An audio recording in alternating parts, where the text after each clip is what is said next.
Mumbai Indians के लिए qualifier 2 काफी ज्यादा संकटों से भरा हुआ था। जब पहली पारी में गुजरात टाइटंस बल्लेबाजी कर रही थी तो वहां पे भी काफी सारी दिक्कतें थी। भाई गुजरात टाइटंस के लिए शुभमन गिल का एक और शतक आया, मुंबई इंडियंस की गेंदबाजी थी वो पूरी तरीके से परास्त हो गई।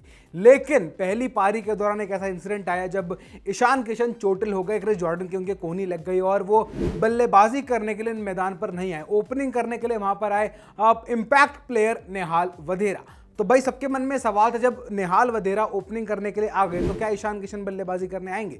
तो भाई ईशान किशन बल्लेबाजी करने के लिए नहीं आए और वहां पर बल्लेबाजी करने के लिए आए जब मुंबई इंडियंस की तरफ से लगातार विकेट गिरने लगे, कैमरन ग्रीन आउट हो गए, तो भाई तब बल्लेबाजी करने के लिए आए विष्णु विनोद, जो कि प्लेइंग 11 का हिस्सा नहीं थे। तो भाई सबके मन में यही सवाल था कि जब इंपैक्ट प्लेयर आपका खेल लिया तो आप विष्णु विनोद को कहां से लेकर आ गए? तो भाई यही सबके मन की जो कंफ्यूजन है वो दूर करने में आपके लिए आया हूं। और क्या है वो समीकरण? तो भाई समीकरण ये है कि आपका इंपैक्ट प्लेयर तो वो तो रहता ही है अलग से, कि मतलब अगर आपका इंपैक्ट प्लेयर है वो तो आपको पहले ही अनाउंस करना होता है। लेकिन अगर आपकी प्लेइंग 11 में से कोई प्लेयर चोटिल होता है तो उसका सब्स्टिट्यूट बुलाने का भी आपके पास राइट होता है। तो यही चीज हुई मुंबई इंडियंस के खिलाफ मुकाबले के अंदर, अब जहां पर ईशान किशन चोटिल हो गए, क्रिस जॉर्डन के उनके कोहनी लग गई मुंह के ऊपर और दोबारा से वो बल्लेबाजी करने के लिए वो नहीं आ पाए। जब ओपनिंग करने वहां पर आए इनके इंपैक्ट प्लेयर नेहाल वधेरा, और नेहाल वधेरा ओपनिंग करने आए और फिर उसके बाद आप जल्दी पवेलियन लौट गए, रोहित शर्मा जल्दी पवेलियन लौट गए। उसके बाद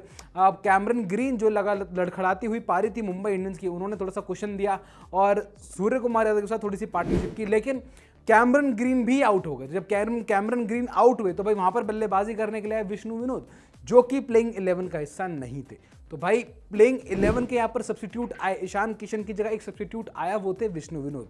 तो यानी कि भाई ये लीगल था, कोई दिक्कत वाली बात थी नहीं।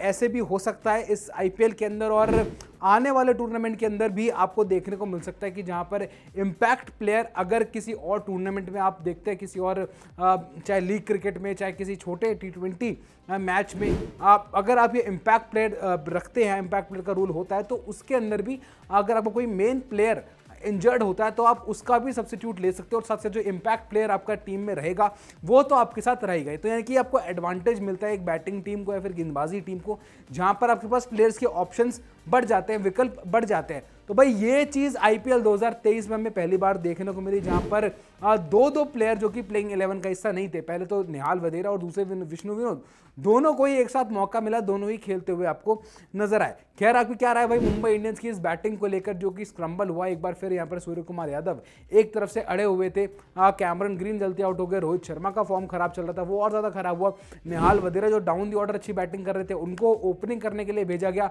तो बहुत सारी कंफ्यूजन थी, लेकिन इन एंड आउट बात ये थी कि जो कंफ्यूजन जो मेन थी कि भाई यहाँ पर विष्णु विनोद बल्लेबाजी करने आए कैसे नेहाल वधेरा, जबकि इंपैक्ट प्लेयर आपके आउट होके चले गए। तो भाई रीजन साफ था कि आपको एक अलाउंस होता है कि अगर आपका कोई प्लेइंग 11 में से कोई सब्स्टिट्यूट चोटिल हो जाता है, फिर बाहर हो जाता है, तो आप एक और प्लेयर अपनी टीम में शामिल कर सकते हो। तो ये था भाई पूरा कारण। आपकी क्या राय इस पूरी वीडियो को लेकर, नेहाल वधेरा को लेकर, विष्णु विनोद को लेकर, रोहित शर्मा जिस तरीके से आउट हुए उसको लेकर, ईशान किशन को लेकर, क्रिस जॉर्डन को लेकर? आपकी जो कुछ भी रहा हमें कमेंट सेक्शन में कमेंट करके जरूर बताएं।